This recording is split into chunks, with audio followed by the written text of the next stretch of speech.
Matuka-inĩ ma kwendia indo cia cukuru gatagati ka mũciĩ wa Nairobi, mĩhang'o ya wendia na ũgũri yatinda icacĩte ona thengia wa gũkorwo ũrĩ mũthenya wa kiumia. Aciari makĩoneka gũteng'erania na ndagĩka cia mũthia gwethera arutwo mabuku gatagati ka indo ingĩ iria irabatarania mbere ya cukuru kũhingũrwo kwambĩrĩria Jumatatũ ya tarĩki 26. Nĩ rita rĩa mbere aciari mekorete na ihinda inini mũno rĩa kũharĩrĩria arutwo gũcokereria cukuru kuona cukuru ciahingirwo ta thikũ 10 thiru, makiuga nĩ maigĩte nditi ya maũndũ.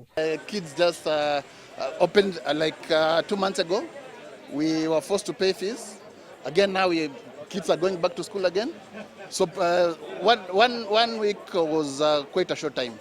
Wona cukuru ciahingũrwo kiumia gĩkĩ, arutwo a form 1 nao magakorwo makĩingĩra cukuru kiumia twerekeire kwambĩrĩria tarĩki 2 mweri-inĩ wa kanana, thirikari ĩkiuga mĩbango nĩ mĩgathĩke ya gũkinyanĩria gĩthomo ũrĩa kwagĩrĩire. For us in the education sector, we are very pleased that despite what we have come to call the disrupted world, we are still able as a nation to gather resilience and take our 15 million or so learners back to school from the 26th of July to start the new academic year.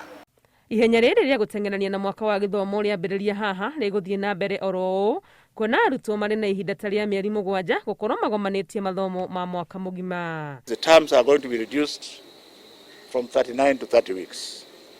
Minista wa gĩthomo hihi nĩ gwĩciria nditi ĩrĩa ng'etheire aciari akoretwo akĩhinyĩrĩria arũgamĩrĩri a macukuru kũgĩa na ũiguano na aciari igũrũ rĩa marĩhi ma bithi nĩguo gũtikae gũtuĩka kũrĩ na mũrutwo kũimwo kĩhoto gĩa gũthoma. Ngĩribotera Inooro TV rĩtwa rĩakwa nĩ Wangui wa Mwangi.